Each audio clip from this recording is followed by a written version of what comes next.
എങ്ങനെയുണ്ടായിരുന്നു എക്സാം ഒക്കെ? ആ ഒരുവിധം കഴിച്ചുകൂട്ടിന്ന് പറയാം. ഇത് എപ്പോഴും പറയുന്നതല്ലേ, പക്ഷെ റിസൾട്ട് വരുമ്പോ ഡിസ്റ്റിങ്ഷൻ മിനിമം കാണും. അതെ പ്രിയ, നമുക്ക് ലഞ്ചൊക്കെ കഴിഞ്ഞ് 3 മണിക്കുള്ള ബസ്സിന് പുറപ്പെട്ടാ പോരെ? അതെന്തിനാ? ഒരു ഗെറ്റ് ടുഗദർ നമ്മുടെ ടോണി മാത്യൂസിന്റെ വക. ഓ, അവന്റെ ഇവിടുത്തെ വില്ലയില്ലേ, അവിടെ അവനും വർഗീസേട്ടനും ഫുഡൊക്കെ അറേഞ്ച് ചെയ്തിരിക്കുക. ഇന്ന് നമ്മുടെ ഊട്ടിയിലെ ലാസ്റ്റ് ഡേ അല്ലേ, ഒരു ചെറിയ സെലിബ്രേഷൻ. നമ്മൾ കുറച്ചുപേര് മാത്രം. ജ്യോതിയോട് ഷെർലിയോടൊക്കെ ഞാൻ പറഞ്ഞിട്ടുണ്ട്.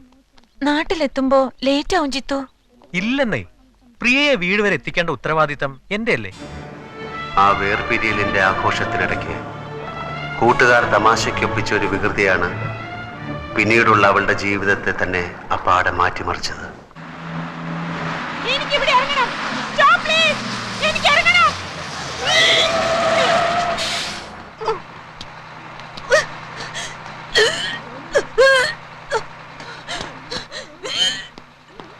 പ്രിയ, എന്തു പറ്റി?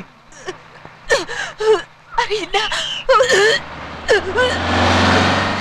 പ്രിയ, എന്താ? എന്ത്? തല ചുറ്റുന്നു.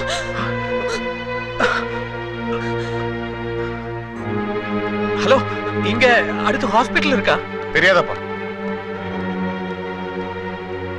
பிரியா,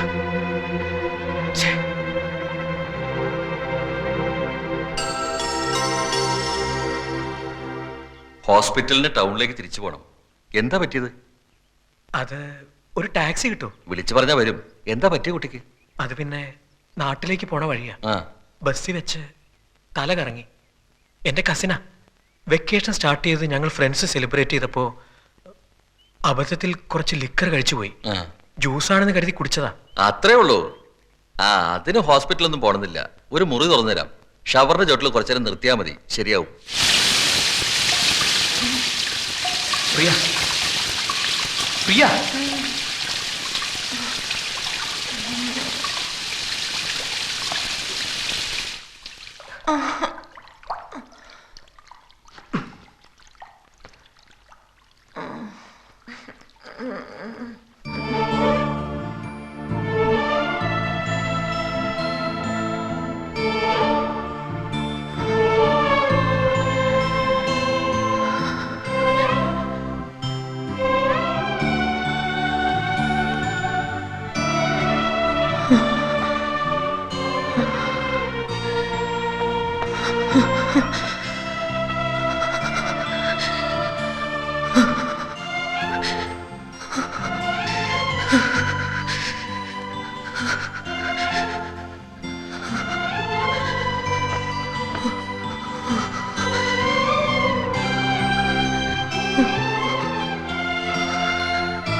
ഉണർന്നോ? പേടിച്ചു പോയി ഞാൻ. കുറച്ച് ജിന്നകത്തിയെന്നാ ഇങ്ങനെ ബോധം കെടും ഒരാള്. ഷവറിന്റെ ചോട്ടിൽ നിർത്തി തല നനച്ചിട്ടും ഒന്നും അറിഞ്ഞില്ല. സാരമില്ല, വേഗം ഡ്രസ് ചേഞ്ച് ചെയ്തിട്ട് പോവാൻ നമുക്ക്.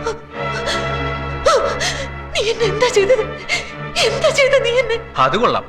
കിടന്ന് വിറയ്ക്കുന്ന കണ്ടപ്പോ നനഞ്ഞ ഉടുപ്പൊക്കെ മാറ്റി. ഇതെവിടെയാണ്? എന്തിനാ ഇവിടെ വന്നത്? എന്താ സംഭവിച്ചത്? എന്ത് സംഭവിച്ചു? നീ എന്നെ എന്താ ചെയ്തത്? പ്രിയ, ഞാൻ വേണ്ട, വേണ്ട. You cheat! No!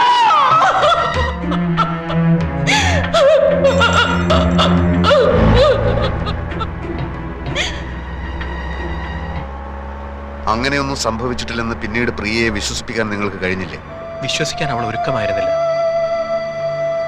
അവൾക്കതിന് കഴിഞ്ഞില്ല എന്ന് പറയുന്നതാവും കൂടുതൽ ശരി. എന്ന് വെച്ചാൽ അന്നേ അവരൊരു മനോരോഗിയായി. അതെ, എന്നോട് തീർത്താ തീരാത്ത പകയെ ഞാൻ മദ്രാസിലേക്ക് പഠിക്കാൻ പോയത് തന്നെ അവളെ കണ്ടുമുട്ടാവുന്ന സന്ദർഭങ്ങൾ ഒഴിവാക്കാനായിരുന്നു. അമ്മയ്ക്കും വല്യമ്മയ്ക്കും മറ്റെല്ലാവർക്കും സത്യം അറിയാവുന്നത് കൊണ്ടാണ് മിസ്റ്റർ സാഗറുമായിട്ടുള്ള കല്യാണം അവർ തീരുമാനിച്ചത്. ഒരു കല്യാണത്തോടെ അവളുടെ മനസ്സ് നേരെയായിക്കോളും എന്നവർ കരുതി. പക്ഷേ അവൾ മദ്രാസിൽ എന്നെ തേടി വന്നു. എന്നെ വകവരുത്തുകയായിരുന്നു ഉദ്ദേശം. അവിടെ 6 മാസത്തോളം ഒരു മെന്റൽ അസൈലത്തിലായിരുന്നു. പിന്നീട് തറവാട്ടിലേക്ക് പോകാൻ അവൾ കൂട്ടാക്കിയില്ല. ഹോസ്റ്റലിലൊക്കെ താമസിച്ചു പഠിച്ചു. വർഷങ്ങൾക്ക് ശേഷം വീണ്ടും എന്നെ കാണുമ്പോൾ ഒന്നും ഉണ്ടാവില്ല മിസ്റ്റർ ജിത്തു. എല്ലാവരുടെയും സാന്നിധ്യത്തിലല്ലേ നമ്മൾ കാണുന്നത്. നിങ്ങളുടെ സ്വാന്തനപ്പെടുത്തലുകൾ ചിലപ്പോൾ മറ്റേത് മരുന്നിനേക്കാളും ഫലം ചെയ്തെന്ന് വരും. No, I don't want an explanation. ഇത്രയും പേരുടെ ഡ്യൂട്ടിക്കുള്ളപ്പോ ഇതൊരിക്കലും സംഭവിക്കാൻ പാടില്ലായിരുന്നു. ആ പേഷ്യന്റ് എന്തെങ്കിലും പറ്റിയാൽ അതിന്റെ ഉത്തരവാദിത്തം നിങ്ങൾക്കായിരിക്കും. എന്താ ഡോക്ടർ? ഇവര് കുളിക്കാൻ കയറുന്നത് വരെ പ്രിയ റൂമിൽ ഉണ്ടായിരുന്നതാണ്. Now she is missing.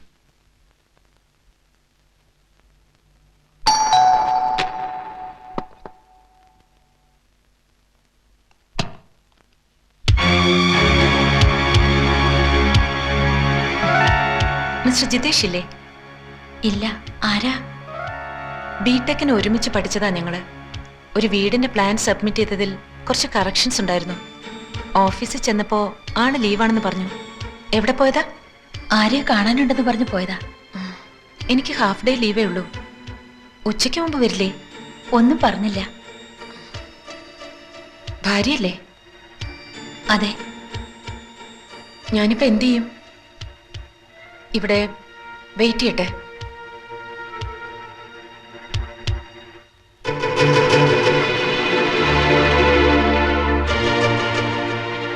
കുടിക്കാൻ കുറച്ച് വെള്ളം.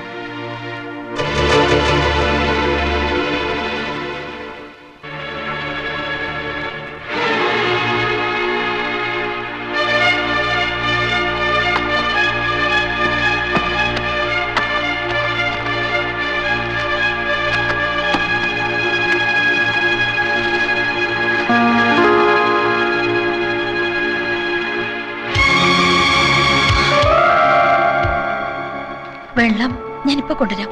അങ്ങോട്ടിരുന്നോളൂ.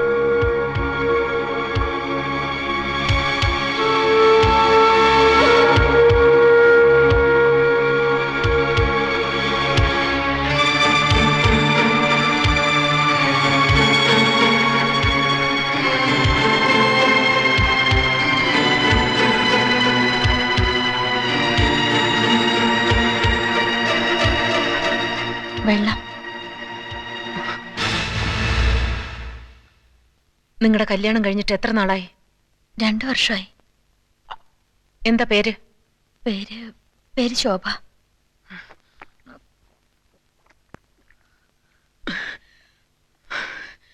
ഉച്ചയ്ക്ക് മുമ്പ് ആള് വരുമെന്ന് തോന്നുന്നില്ല. വരട്ടെ, വെയിറ്റ് ചെയ്യാം. വൈകുന്നേരം ആവും ചിലപ്പോ. സാരമില്ല, കണ്ടിട്ടേ പോകുന്നുള്ളൂ. ഫോൺ നമ്പർ തന്നാ ജിത്തോട്ടം വരുമ്പോ വിളിക്കാൻ പറയാം. നേരിട്ട് കാണേണ്ട കാര്യമാണ്. എങ്കിൽ പോയിട്ട് വൈകിട്ട് വന്നോളൂ. ഞാൻ ഇവിടെ വെയിറ്റ് ചെയ്തോളാന്ന് പറഞ്ഞില്ലേ?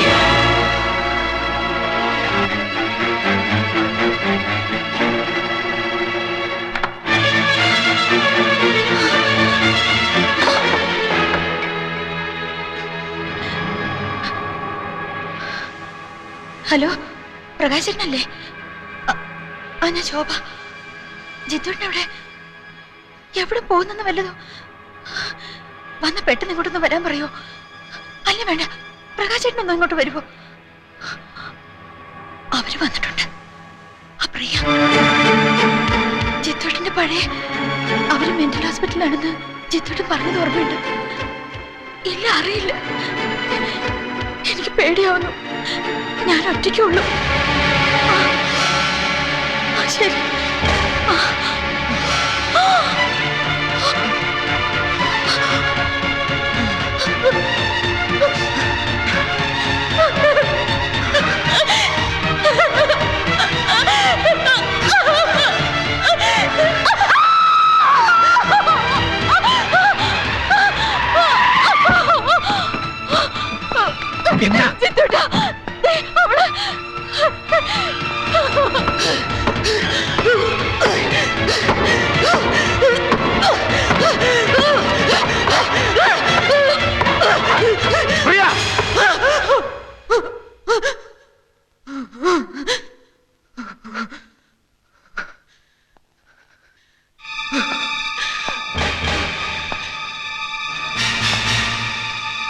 പ്രിയ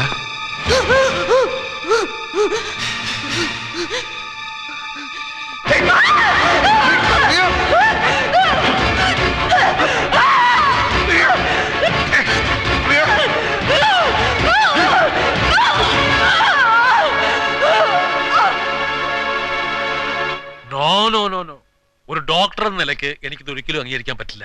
ഇത് നിങ്ങളുടെ നോവലും കഥയൊന്നും അല്ല. ഇതിന് ഇങ്ങനെയൊക്കെ ഒരു പരിഹാരം ഉണ്ടായിരുന്നെങ്കിൽ എന്ത് എളുപ്പമായിരുന്നു. ഡോക്ടറും വേണ്ട, മരുന്നും വേണ്ട, ചികിത്സയും വേണ്ട. ഞാൻ മനഃശാസ്ത്രം ഒന്നും പഠിച്ചിട്ടില്ല. ഒരു ചെറിയ യുക്തി. അങ്ങനെ ചിന്തിക്കുമ്പോൾ ചിലപ്പോൾ ഇത് ശരിയാകുമെന്നാണ് എന്റെ മനസ്സ് പറയുന്നത്. സ്വയം നശിച്ചുപോയി എന്ന തോന്നലിൽ നിന്നാണല്ലോ മറ്റൊരാളെ വിവാഹം കഴിക്കുന്നത്. വഞ്ചനയാണെന്ന വിശ്വാസത്തിൽ പ്രിയ എത്തിയത്. ആ വിശ്വാസമല്ലേ ഡോക്ടർ ആദ്യം മാറ്റേണ്ടത്? അതെ, അതിനിതാണോ മാർഗം? ഒന്ന് പരീക്ഷിക്കുന്നതിൽ എന്താണ് തെറ്റ്? ഒന്നും സംഭവിച്ചിട്ടില്ലെന്ന് പ്രിയയ്ക്ക് ബോധ്യമാകുന്നതുവരെ ജിത്തുവിനോടുള്ള പകയും വൈരാഗ്യവും മാറുമെന്ന് തോന്നുന്നില്ല. ഇതുപോലുള്ള അറ്റംപ്റ്റിന് ഇനിയും അവൾ മുതിർന്നെന്ന് വരും. അരുതാത്തത് എന്തെങ്കിലും സംഭവിച്ച ഒരു ദുരന്തത്തിൽ ചെന്ന് അവസാനിക്കുന്നതിലും ഭേദമല്ലേ ഈ ചെറിയൊരു പരീക്ഷണം? സാഗർ പറയുന്നതിലും കാര്യമുണ്ടെന്നാണ് ഡോക്ടർ എനിക്കും തോന്നുന്നത്. പക്ഷെ അതെങ്ങനെ? It is impossible. Doctor please. എനിക്ക് ഇതിന്റെ റെസ്പോൺസിബിലിറ്റി ഏറ്റെടുക്കാൻ ബുദ്ധിമുട്ടുണ്ട്. ആ കുട്ടിയുടെ ബന്ധുക്കളൊക്കെ ഉണ്ടല്ലോ, തീരുമാനിക്കട്ടെ. അവർ സമ്മതിക്കും, എല്ലാവരും സമ്മതിക്കും. ഡോക്ടർ അനുവദിച്ചാൽ മാത്രം മതി.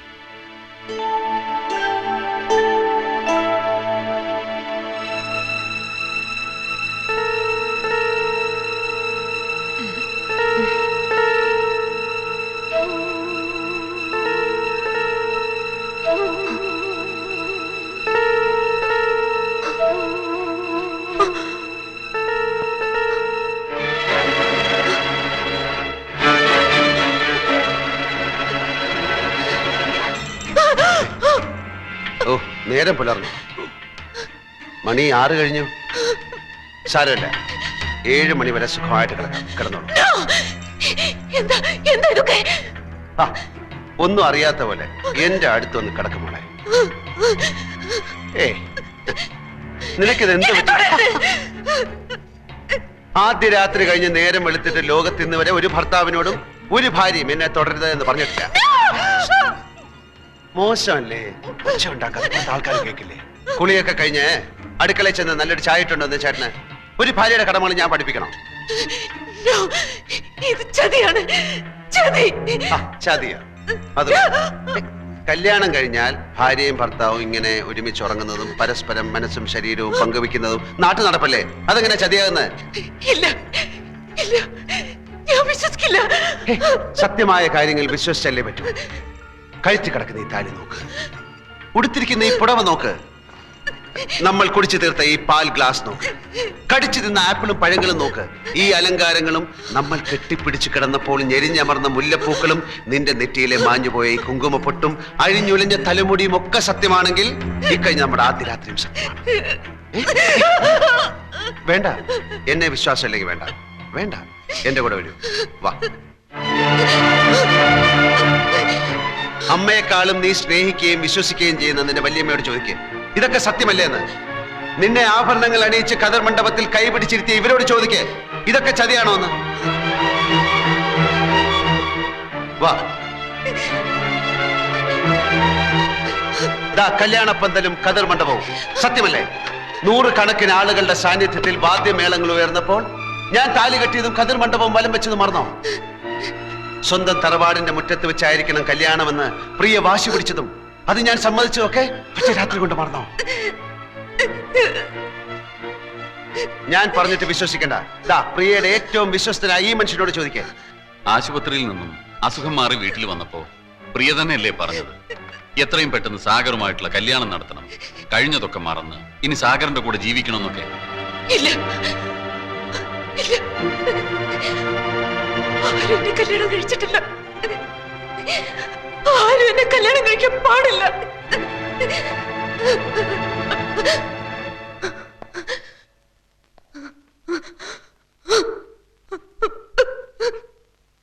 വർഷങ്ങൾക്ക് മുമ്പുള്ള ഒരു പ്രഭാതത്തിൽ നീ ഉണർന്നെണീറ്റപ്പോൾ ഒരു തെറ്റും ചെയ്യാത്ത ഈ പാവം പയ്യൻ നിന്നെ നശിപ്പിച്ചു എന്ന് നീ വിശ്വസിക്കുന്നുവെങ്കിൽ ഇന്നലെ രാത്രിയിൽ സംഭവിച്ചതും സത്യമാണ്. അത് നീ വിശ്വസിക്കുന്നില്ലെങ്കിൽ അന്നും ഒന്നും സംഭവിച്ചിട്ടില്ലെന്ന് നീ വിശ്വസിച്ചാൽ മതിയാകും.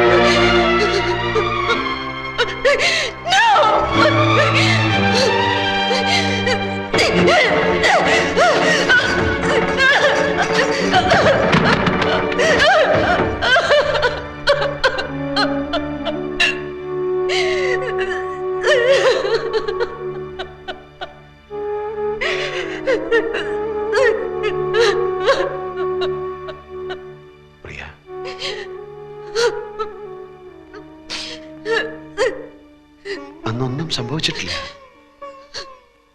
ഏതൊരു പുരുഷനും ആഗ്രഹിക്കുന്ന എല്ലാ പരിശുദ്ധിയും ഇപ്പോഴും പ്രിയയ്ക്കുണ്ട്.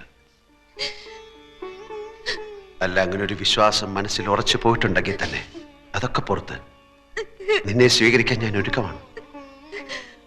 അറിയാതെയും കാണാതെയും എന്നോ ഒരിക്കൽ നിന്നെ സ്നേഹിച്ചവനാണ് ഞാൻ. എല്ലാം അറിഞ്ഞപ്പോ കല്യാണം കഴിക്കാൻ വരുന്ന അജ്ഞാതനായ ചെറുപ്പക്കാരനെ വഞ്ചിക്കരുത് എന്ന് കരുതിയ നിന്റെ മനസ്സിന്റെ നന്മ അറിഞ്ഞപ്പോ ആ സ്നേഹം ഒരുപാട് ഒരുപാട് കൂടുകയാണ് ചെയ്തത്.